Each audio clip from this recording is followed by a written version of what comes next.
공유 부탁드리며 저는 그럼 다음 사연에서 뵙겠습니다.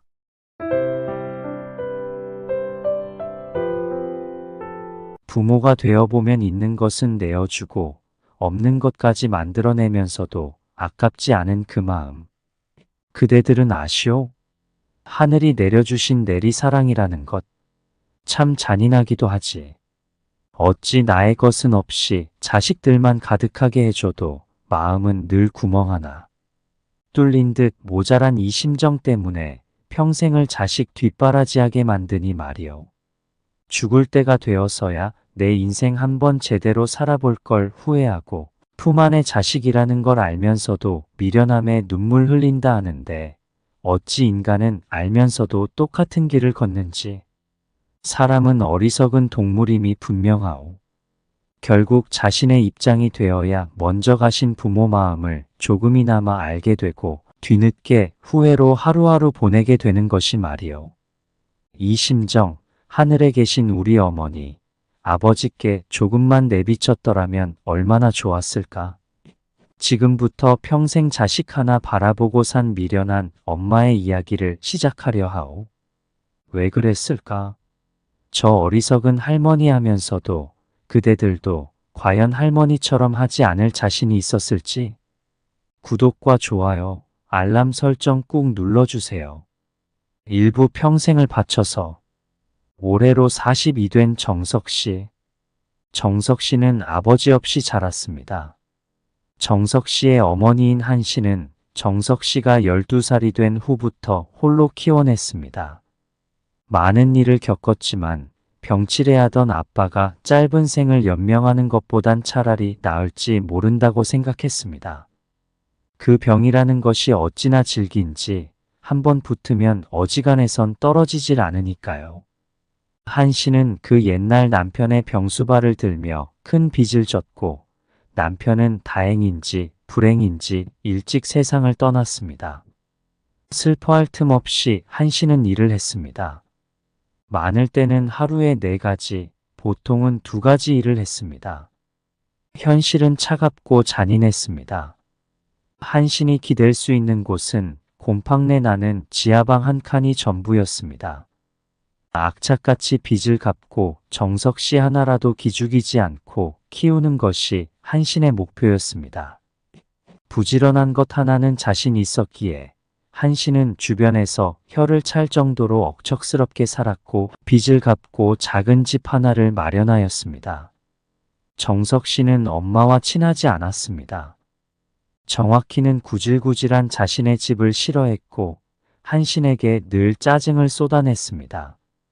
청소년기에는 방황을 했고 목적 없이 비틀대며 인생을 살았습니다. 한신은 어떻게 해야 할지 몰랐습니다. 그저 아빠가 없으니 저렇다 생각하며 정석 씨를 가엾게 여겼습니다. 여자도 아닌 남자니 그럴 수 있다고 생각하며 엇나가는 정석 씨를 품으려 노력했습니다. 하지만 정석 씨는 그럴수록 더욱 비뚤어졌습니다. 학교를 빠지는 일이 잦아졌고 한신과의 대화도 거의 없었습니다. 학교에서 사고를 칠 때마다 한신이 할 수 있는 대처는 선생님과 부모님께 고개를 숙이는 것뿐이었습니다. 죄송합니다. 죄송합니다. 애비 없이 자라다 보니 제가 잘못 키웠습니다. 저를 봐서 한 번만 용서해 주세요. 죄송합니다. 굽어진 허리가 더 휘어 고개를 숙이고 난 날은 어김없이 정석 씨는 집에 돌아오지 않았습니다. 40이 되어도 아들은 여전히 엄마 옆에서 담배를 물고 게임을 하고 있었습니다. 한 씨는 애가 탔습니다. 하지만 한 씨는 17세의 정석 씨에게도 40세의 정석 씨에게도 어떻게 해야 할지 잘 몰랐습니다. 그저 사랑하는 아들이 엄마 어떻게 해줄까? 물었을 때 대답을 듣고 들어줄 뿐이었습니다. 한신의 사랑 표현법은 그런 것이었습니다. 아들의 요청은 대부분 술, 담배 심부름이었습니다. 동네 사람들이 손가락질할 때쯤 한신은 정석 씨도 언젠가는 착실해질 것이라는 믿음으로 살아왔습니다. 내 새끼는 불쌍해서 그렇다고, 애비 없이 자라서 그렇다고 굳게 믿었습니다. 정석 씨의 요구는 술, 담배, 심부름 외에 하나 더 있었습니다. 엄마가 눈에 보이지 않는 것이었습니다. 짜증을 쏟아내던 시기가 지나고 정석 씨는 한신에게 분노를 퍼부었습니다. 한신은 그런 무리한 부탁마저 들어주었습니다.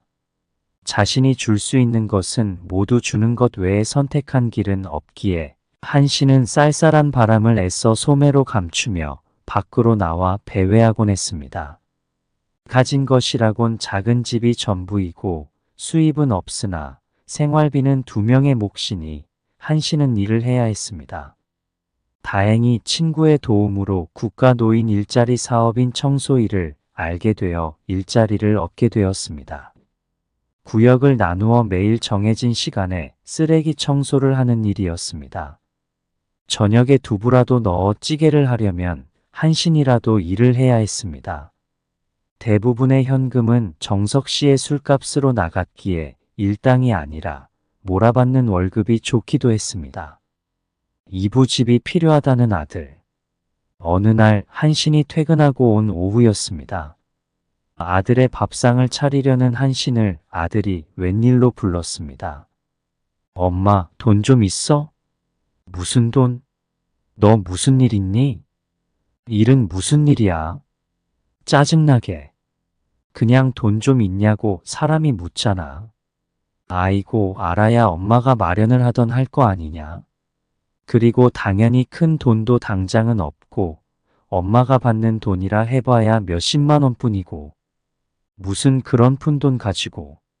나 결혼하려는데 여자가 집이 없어서 결혼을 못한다네. 작은 집이라도 하나 해줘. 내가 만나는 여자가 있다고 그런 말 없었잖아. 어떤 사람인지 엄마도 한번 봐야지. 이렇게 급하게. 엄마는 나중에 보면 되지. 그리고 뭐 엄마가 보면 알아. 내가 다 알아서 해. 돈이나 마련해놔. 큰 집은 어차피 안 될 거고 작은 데로 알아볼 테니까 알았지? 2번 말 안 해. 내 성격 알지? 한신은 손가락을 꼼지락거렸습니다. 하루 종일 빚이라느라 퉁퉁 부은 손가락 마디가 서걱서걱 소리를 냈습니다. 한신은 할 말이 많았지만 늘 호통치는 정석 씨 앞에서는 작아졌습니다. 참으로 이상하죠.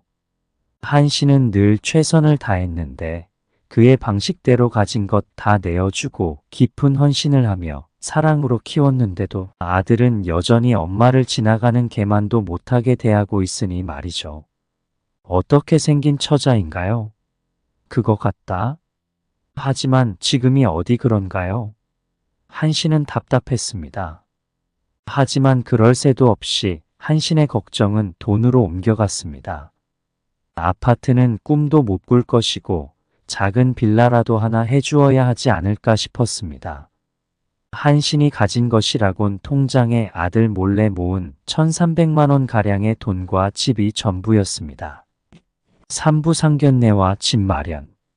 며칠 후 상견례 자리에서 한신은 예비 며느리를 처음 보았습니다. 그렇게 미리 봐야 한다고 말했지만 아들은 한신의 말을 무시했습니다. 상견례 자리에는 진주 세트를 차고 나온 사돈 어른이 있었습니다. 며느리는 사돈을 똑 닮은 어린 친구였습니다. 상견례 자리는 순식간에 지나갔고 결혼은 정말 진행되고 있었습니다. 상견례가 끝난 저녁에도 정석 씨는 집을 내놓아라며 소리를 질렀습니다. 이웃집 할머니가 오셔서 말렸지만 정석 씨는 난동을 피우며 엄마 때문에 결혼도 못하게 생겼다는 둥, 집 하나도 못해주는 못난 부모를 만난 게 본인이라는 둥의 소리를 동네 사람 다 듣게 잘도 질러댔습니다. 한신은 선택지가 없었습니다. 사실 한신은 일찌감치 알고 있었어요. 결국 집을 마련해줘야 한다는 걸. 여태 그렇게 해왔기에 다른 선택이 없다는 걸. 그렇게 해주지 않으면 가장 괴로운 건 바로 자신이라는 걸. 18평 아파트는 한신에게 전부였습니다. 손톱이 갈리고 갈라지는 뒤꿈치를 눈치도 못 챈 채 오로지 한신의 과부 생활이 고스란히 담긴 돈으로 마련한 처음의 집이었습니다. 하지만 자식 있는 죄가 가장 엄중하다. 별다른 수가 없었지요. 한신은 자신의 전부를 처분했습니다. 가진 돈에서도 모자라 20년 조금 안 되게 넣은 적금 보험도 해지했습니다. 그리고는 더 작은 곳으로 전세를 얻었습니다. 자신의 과거를 버린 그날은 한신도 많이 울었습니다. 하지만 엄마가 되어 보면 주어도 늘 부족한데 내 옷을 벗어 입혀주어도 자식이 실망할까 걱정하는 것이 부모건을 자식에게 준 거라 생각한 한신이었습니다. 이 정도면 엄마 도리는 끝났다 생각하며 한신은 한편으로는 안도와 해방감마저 느꼈습니다. 이제는 나 할 일 다 했다. 이제 저 잘 살면 그만. 나는 내 남은 노후 잘 지내면 그만 아니겠는가. 한신은 아들을 위해 해줄 수 있는 것이 남아있어 기뻤습니다. 사부 다시 찾아온 불행. 그러나 어머니 정씨는 전화 한 통에 놀랐습니다. 어머님, 오빠가 사고 쳤어요. 또 무슨 일이냐? 아이고 무슨 사고길래 그래? 오빠가 주식을 샀는데 다 날려먹어서 휴지 조각됐대요. 참나 같이 잘해보자고 했다는데 그게 무슨 소용이에요? 저 이혼하려고요. 위자료는 어머님이랑 이야기하라던데요. 아이고 이게 다 무슨 소리냐? 휴지는 뭐고 위자료는 또 뭐냐? 천천히 다시 이야기해보자. 일단 주식, 그건 어떻게 할 순 없는 거냐? 그러니까 어머니, 오빠가 5천만 원 넣었는데 지금 500만 원도 안 남았어요. 짜증나. 그거 잘 되면 가방 사준 데 놓고 망하니까 제 탓하래요. 어이없어 정말. 저번에 가방 산다고 500만 원 내가 줬잖아. 너희 둘 다 왜 이러니? 아휴. 아니, 그건 몇 달 전이잖아요, 어머니. 그게 이거랑 무슨 상관이에요? 아무튼 오빠랑 이혼하면 위자료는 받아야 하니까 어머님께서 준비 좀 하세요. 저 끊을게요. 잠자고 잘 지내는 것 같았던 가정은 아니었습니다. 한신은 망연자실했습니다. 분명 무언가 잘못되어 가고 있었습니다. 큰 돈은 아닐 수 있지만 집 마련한 그 돈을 준비했을 때만 해도 마지막이라 생각했습니다. 반드시 그랬어야만 하지. 한신은 이제 줄 것도 없고 버틸 힘도 남아있지 않았습니다. 나이 다 차서 결혼한 자식, 그 며느리까지 때때로 거리며 돈 이야기하는 걸 감당해야 하다니. 한신은 자신의 삶이 비참하게 느껴졌습니다. 한신은 이제 줄 것이 없었으니 남은 선택이 없었습니다. 줄 것 없는 부모, 엄마 한신은 자식에게 쓸모없는 존재였으니 한신은 화도 나지 않았습니다. 무엇이 잘못되었나? 어디부터 잘못되었나? 호통치는 정석 씨도 없는데 한신은 작아지는 기분이었습니다. 무소식이 희소식이라고 그 전화 후에도 몇 달간 연락 없는 아들 내외에 오히려 한신은 안심했습니다. 처음 한동안은 전화가 오면 소스라치게 놀라곤 했지만 이제는 잘 살겠거니 하며 궁금한 마음을 달랬습니다. 나는 비록 남편을 일찍 여의었지만 부족한 사람들끼리 만나 싸우기도 하고 어려운 살림을 같이 살아보기도 했던 그런 부부였습니다. 하늘에서 준 인연이라도 서로 맞춰가고 양보하며 지내야 함을 알기에 그들도 그렇게 지낼 것이라 철석같이 믿으며 편안한 나날을 보내던 어느 날 정석 씨에게 전화가 왔습니다. 엄마, 나 돈 좀 해줘. 이번엔 무슨 일인데? 그냥 묻지 말고 해줘. 1억은 있어야 돼. 뭐? 엄마한테 그런 돈이 어디 있냐? 그리고 있다고 해도 이젠 못 준다. 대체 무슨 일이길래 이러는 거냐? 자식 이름도 아닌데 척척 나와 말이라도 어디 한번 들어보자. 말한다고 알아? 아이고. 기획부동산이라고 있는데 대박날 땅에 같이 투자한 건데 일이 꼬여서 사기로 내가 몰렸어. 같이 한 놈은 연락도 안 되고. 암튼 이 사람 거는 해결해줘야 하는데 아님 내가 사기죄 된다고. 어떻게 좀 해봐. 엄마 해결 잘하잖아. 뭐라고? 아이고 정석아. 엄마가 가진 게 어디냐? 너 다 해주고 집도 전세 살고 그리고 뭐 사달라 할 때마다 조금씩 보태주고 했잖아. 난 이제 나이 들어 일도 잘 못하는데 자꾸 사고만 치면 엄마가 어떻게 해주랴? 이제 줄 것도 없어 정석아. 그래 엄마. 그 집 전세 빼면 되겠네. 아씨 왜 이걸 생각 못했지? 엄마 일단 생각해봐. 나 이거 못 막으면 사기죄 돼서 꼼짝없이 감옥 가야 돼.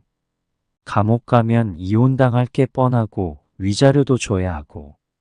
엄마, 내 인생 나락가는 거 보고 싶은 거 아니지? 이번만 살려줘. 진짜. 엄마, 우리 옛날에 지하방 생각해봐. 예전에 코딱지만 한 집에서 잘만 살았잖아. 엄마, 이제 나도 없고 혼자 지내는데 방 한 칸이면 되지, 안 그래? 긍정적으로 생각해봐. 엄마는 해결하는 거 전문 아니야? 한씨는 말문이 막혔습니다.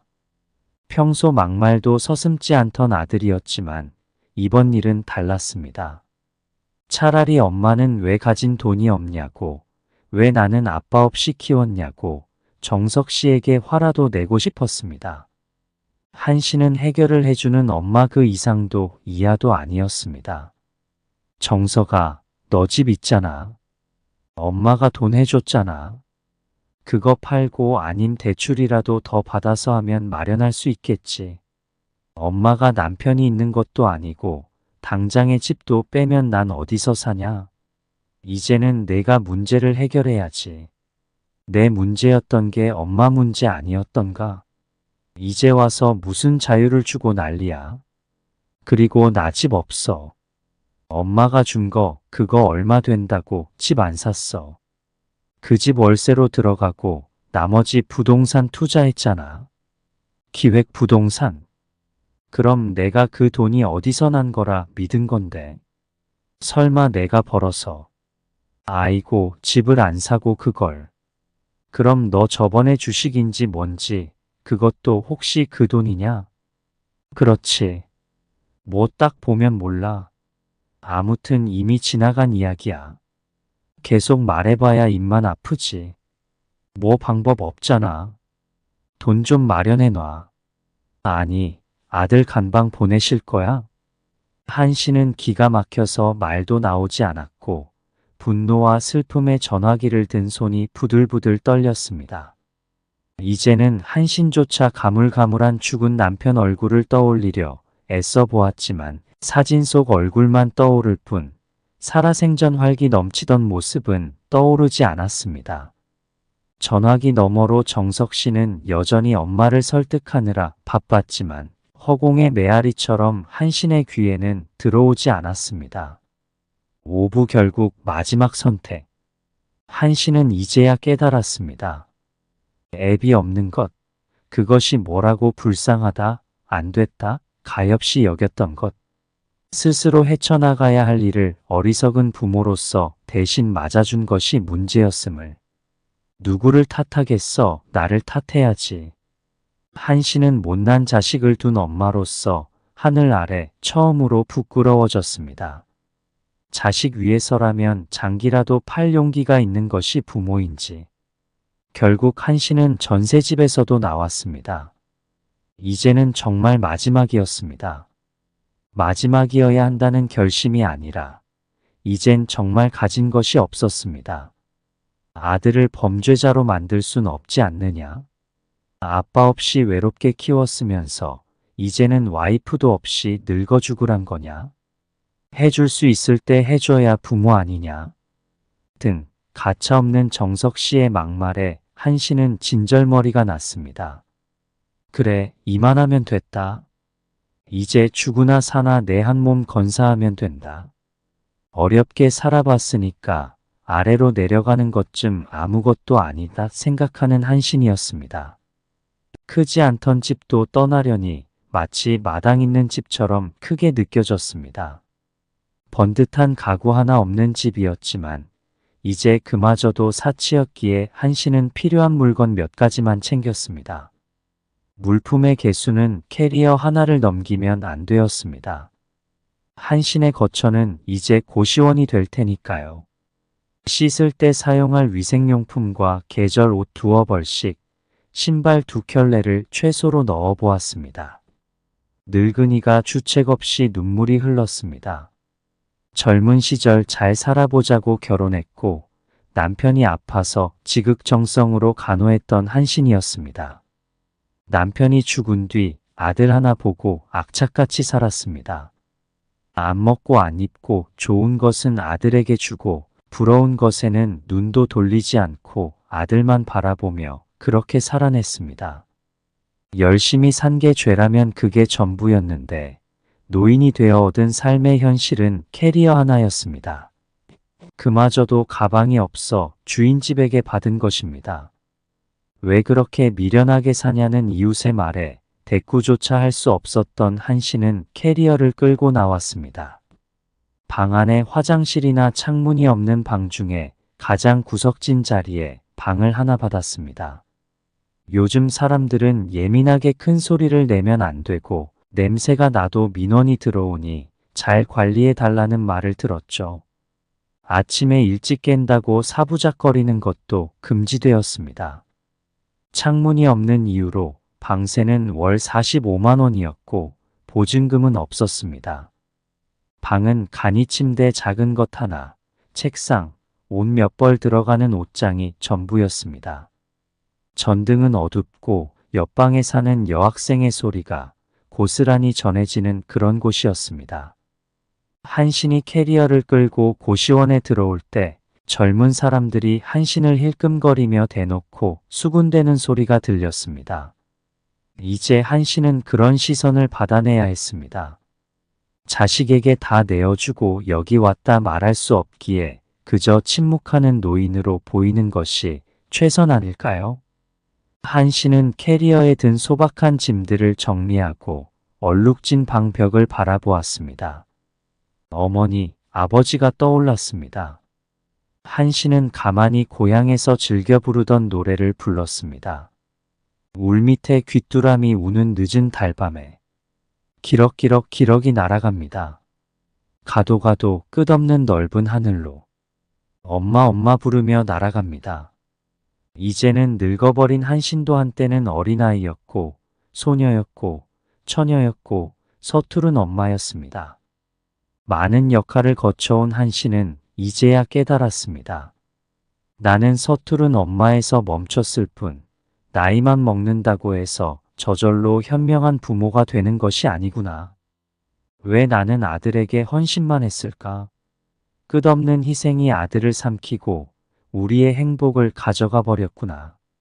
아들의 사기죄를 풀어준 돈 1억은 사기를 치고 잠적한 친구를 찾으면 돌려준다고 했지만 그리고 그 말을 믿지도 않았지만 아들 내외는 연락 한 번 없었습니다. 한신은 이제 휴대전화 요금을 내는 것조차 어려웠습니다. 아들에겐 그리도 주는 것만 익숙했는데 단 한 번 나의 필요로 자식에게 손을 내미는 것이 이렇게 어려울까? 부모란 대체 왜 자신을 갉아내는 헌신을 해야 하는 존재가 되는 걸까? 연락 없는 전화기를 보며 많은 생각이 들었습니다. 못난 자식이라도 내 새끼는 이쁘다고 사는 모습이 궁금해 전화기를 열어보았습니다. 정석 씨는 며느리와 여행을 간 듯 보였습니다. 추운 한국과는 다르게 따뜻한 바람이 부는 나라인지 팔랑거리는 셔츠에 벽진 모자를 쓰고 선글라스를 낀 아재. 어느 순간부터는 정석 씨에게 기대란 건 전혀 하지 않았던 한신이었습니다. 고시원 방 한 칸에 엄마를 가두어 둔 채 제 엉망진창인 삶도 뒤로 하고 즐기고 있는 꼴이라니. 한신은 지금 상황에서 누군가 잘못이 있다면 그 사람을 찾아가고 싶었습니다. 하지만 누구의 잘못인가요? 한 씨는 서러움에 푹 받쳐 올랐습니다. 어머니, 아버지께 죄송한 마음이 들었습니다. 나를 낳고 기뻐하셨을 우리 부모님. 그런 제가 못나서 자식 하나도 제대로 못 키워 이 나이에 제가 이런 취급을 받네요. 저는 결국 이렇게 늙어가겠죠. 좋은 모습 보여드리며 하늘에서 만나고 싶었지만 그리 될지는 잘 모르겠네요. 자식이 되어 죄를 짓네요. 안 되는 것은 단호히 하고 잘못된 것은 꾸짖고 지나친 것은 선을 긋고 부모와 자식 사이라도 지켜야 할 도리가 있는데 그 기본적인 것을 가르치지 않았으니 저의 죄가 가장 큽니다.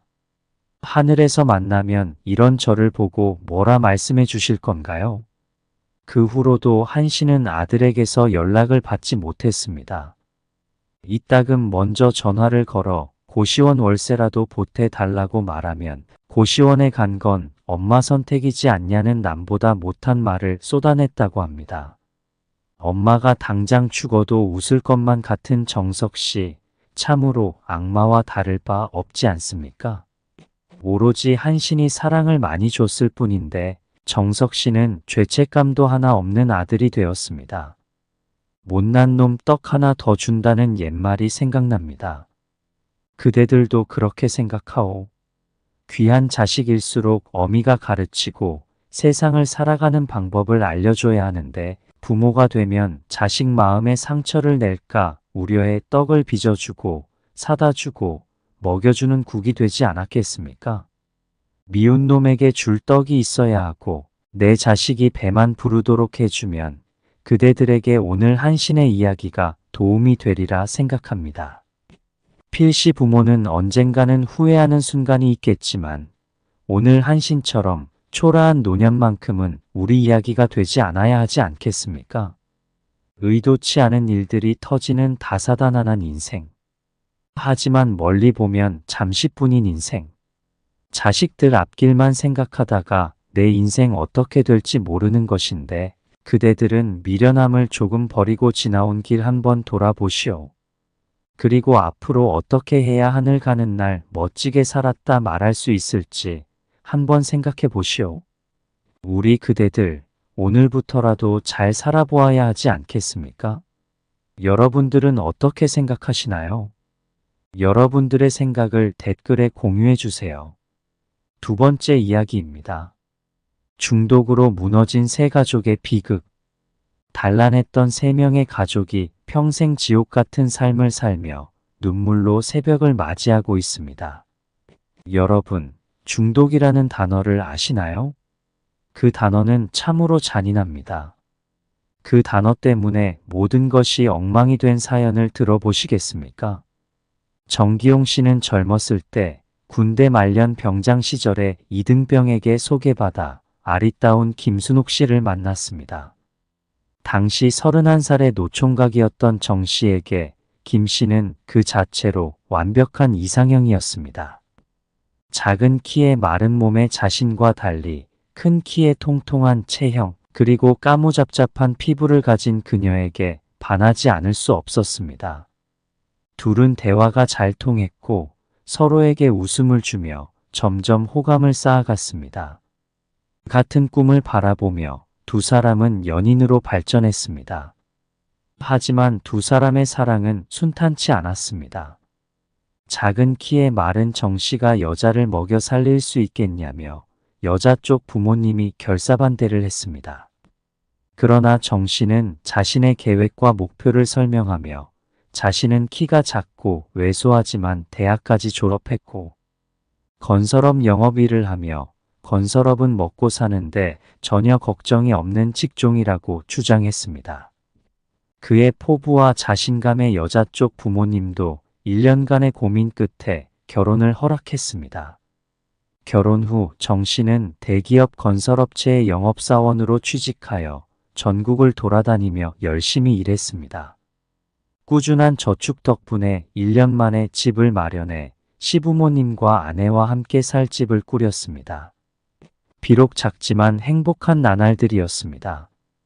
열심히 일하는 남편과 살림을 잘하는 아내, 그리고 떡두꺼비 같은 아들까지 태어나면서 가족은 더욱 행복해졌습니다. 하지만 그 행복은 오래가지 않았습니다. 건설업 영업은 마냥 쉬운 일이 아니었습니다. 매일 술을 대접하고 뒷돈을 챙겨주며 살아가는 생활에 지쳐가면서 정씨는 점점 술에 의존하게 되었습니다. 매일 술을 마시는 날이 계속되었고 결국 정씨는 술에 중독되었습니다. 중독은 다른 중독을 낳기 마련입니다. 어느 날 영업을 마치고 집에 돌아온 정씨는 주체할 수 없이 화가 났습니다. 자신만 힘든데 가족들은 웃으며 달려오는 아들이 너무 싫었습니다. 나는 왜 이렇게 힘들게 사는 걸까? 그날 이후 정씨의 폭력이 시작되었습니다. 매일 술에 취해 집에 돌아와 집을 부수고 부모님을 협박했습니다. 아내의 뺨을 때린 것이 폭력의 시작이었습니다. 한 번 시작된 폭력은 멈추지 않았습니다.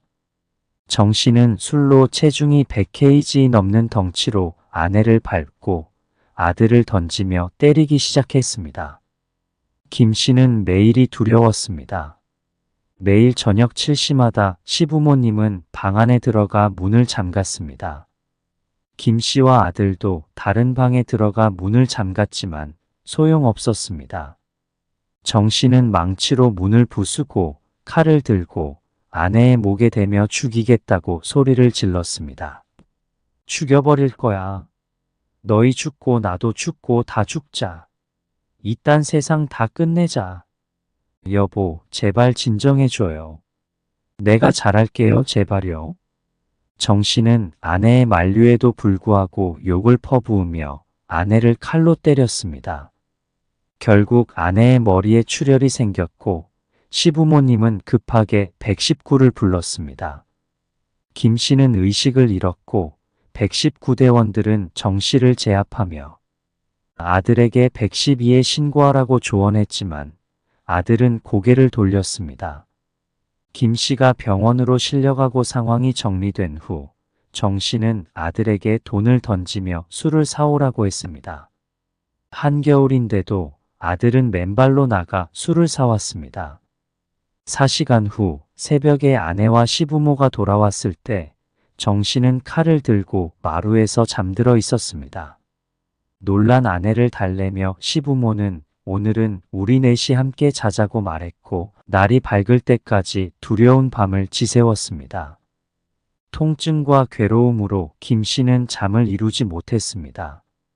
다음 날 아침 아무 일도 없다는 듯이 정씨는 출근 준비를 하며 아침을 먹었습니다.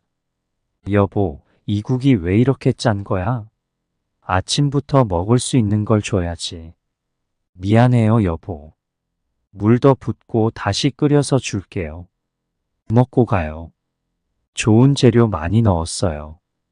해장하셔야죠. 됐어. 해장은 필요 없어. 당신이나 많이 먹어. 정씨는 오늘도 출근했고 집에 돌아와서는 또다시 폭력을 행사했습니다.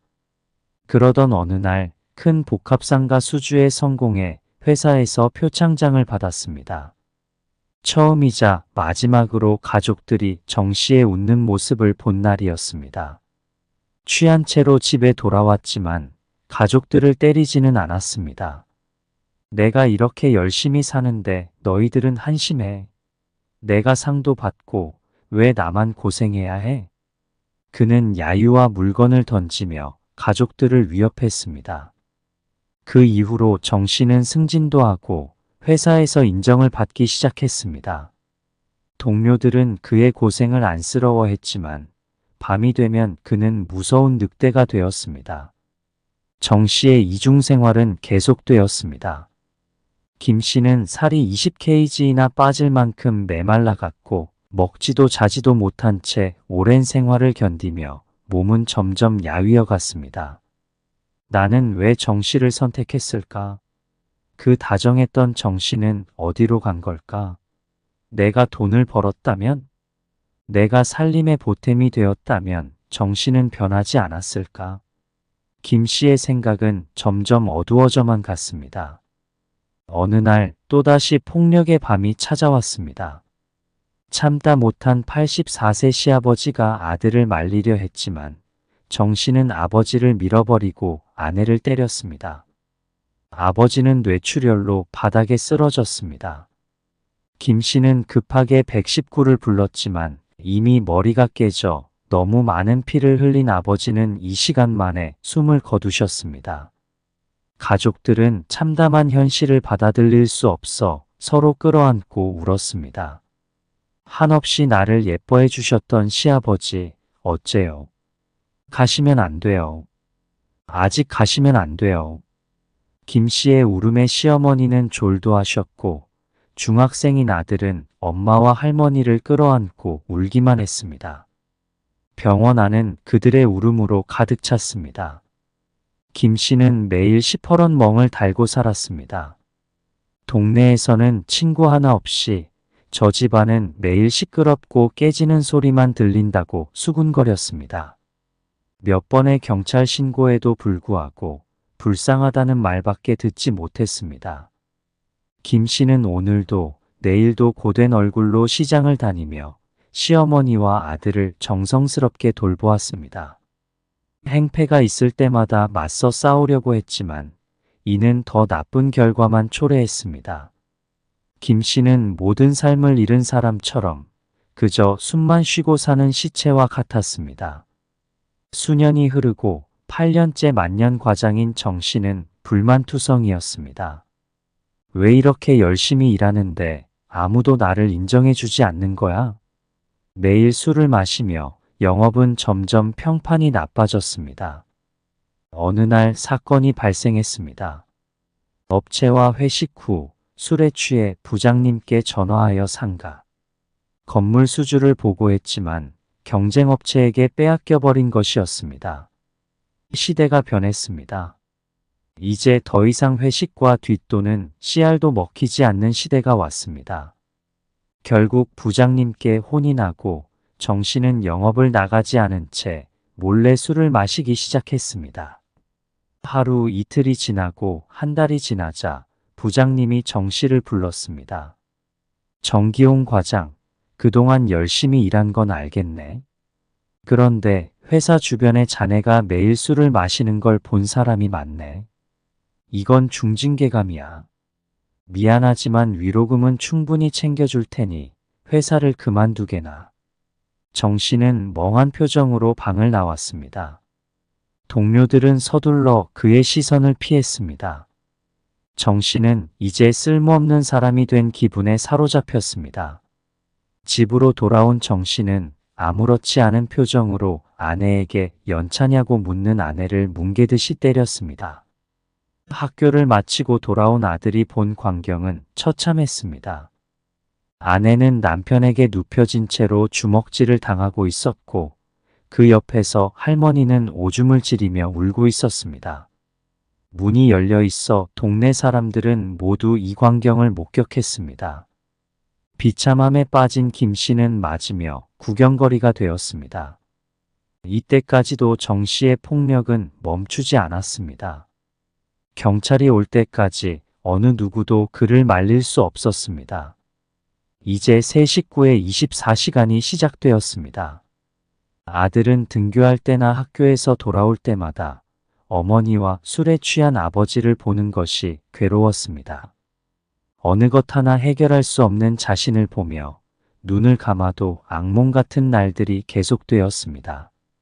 술을 마시지 않는 날도 있었습니다. 술을 마시지 않는 날에는 그저 묵묵히 TV만 보고 누웠습니다. 김씨는 그때부터 인형 눈을 붙이는 부업을 시작했습니다. 술을 마신 날에는 부업거리조차 맞을 수 있는 무서운 일이 되지만 생활비를 위해 묵묵히 일을 했습니다. 맞고 도망가기를 반복하며 짐을 싸서 도망치고 싶었지만 자고 있는 아들을 보며 차마 발길을 뗄 수 없었습니다. 아들을 위해 버텨야만 했습니다. 아들은 눈을 감고 있지만 슬그머니 눈물은 감출 수 없었습니다. 김씨가 정씨와 평생을 함께하기로 한 이유는 아들이었기 때문입니다. 아들은 고3 겨울을 지나고 서울 명문대에 합격했습니다. 그 어려운 상황에서도 꿋꿋이 장학금까지 받아가며 대학에 입학한 것이 너무나도 대견스러웠습니다. 김 씨는 처음으로 기쁨의 눈물을 흘렸습니다. 그리고 시어머니와의 마지막 시간이 다가왔습니다. 91세까지 평생을 눈물로 지새우신 어머니가 마지막을 맞이했습니다. 정 씨에게는 아무런 말도 없었고 그저 남겨질 며느리와 손주에 대한 걱정과 회한의 눈물만이 흘렀습니다. 어머니가 떠나가시자 정 씨는 참회의 눈물을 흘렸습니다. 나는 어떤 인생을 살아온 것인가? 나는 이렇게 부모님께도 외면받는 존재로 살아온 것인가? 정 씨는 살아온 60년의 날들이 후회스러웠습니다. 술 하나 때문에, 내 욕심 하나 때문에 가족들을 모두 지옥으로 몰고 부모님도 미처 눈을 감지 못하게 만들다니. 정 씨는 죄책감에 휩싸였습니다.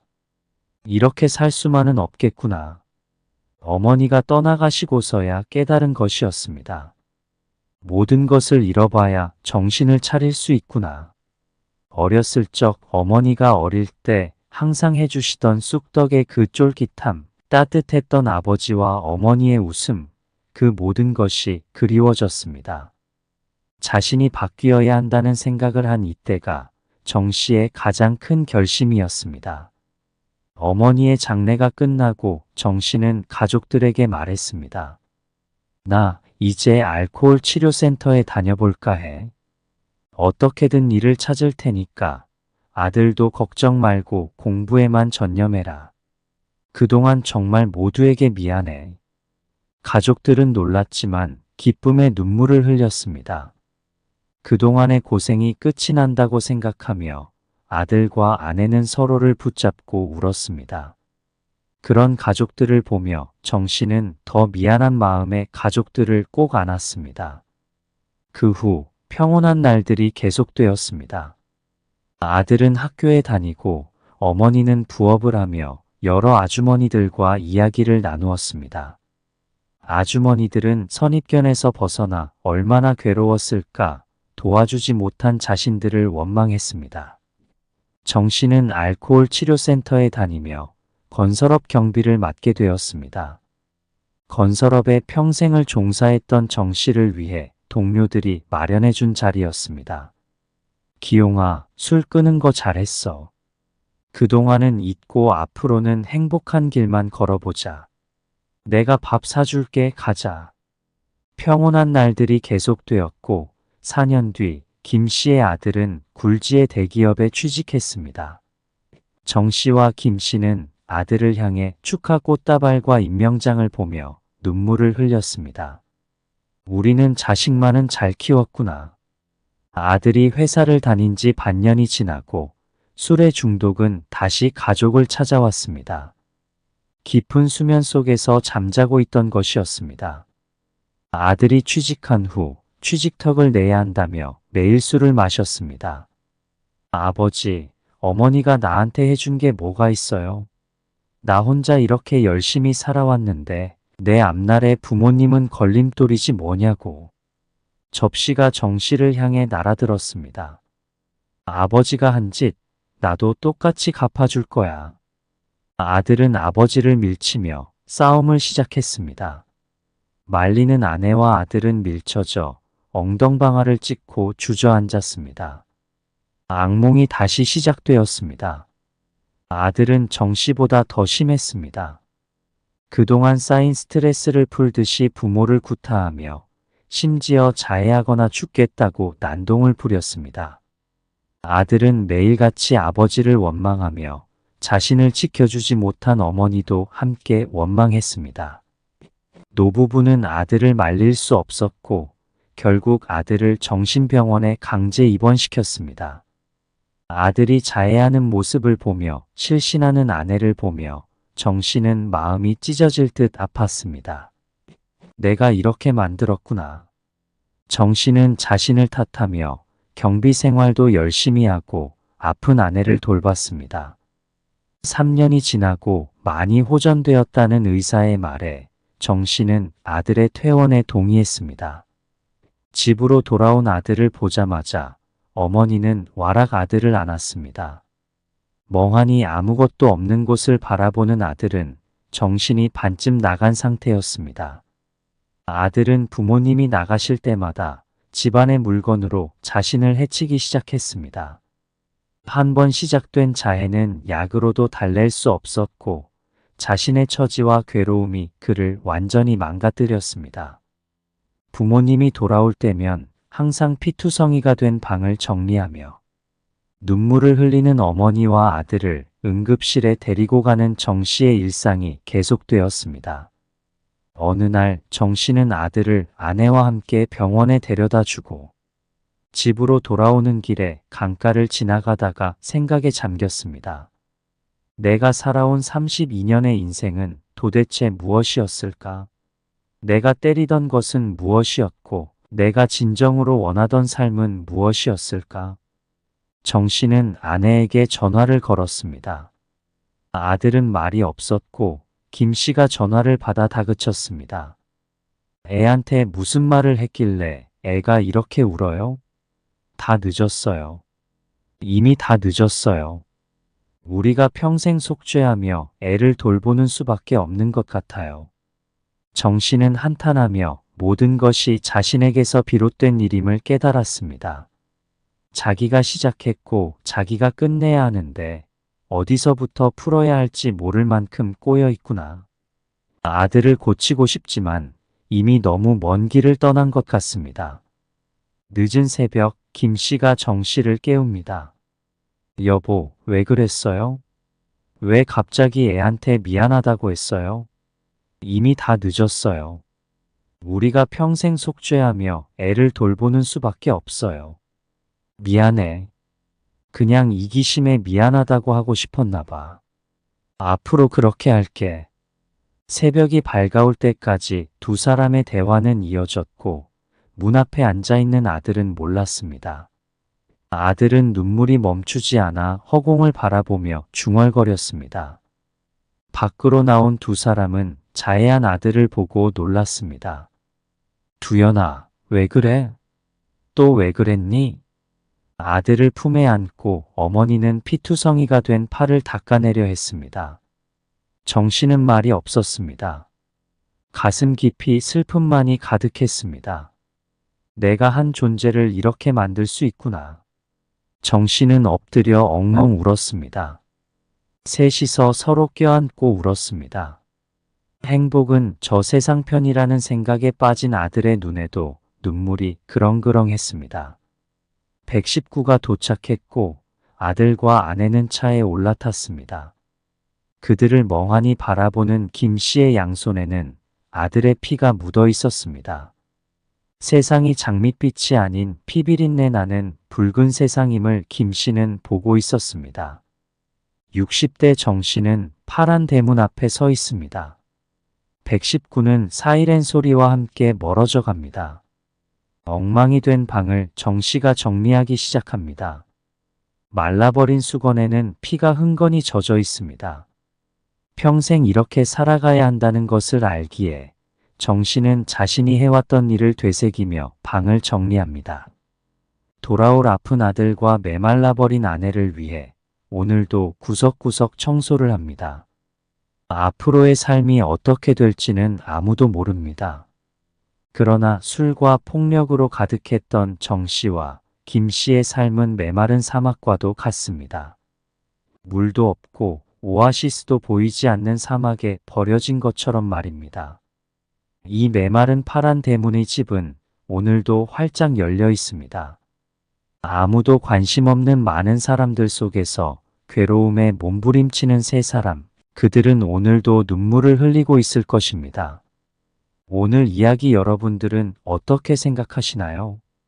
여러분들의 생각을 댓글에 공유해 주세요. 구독과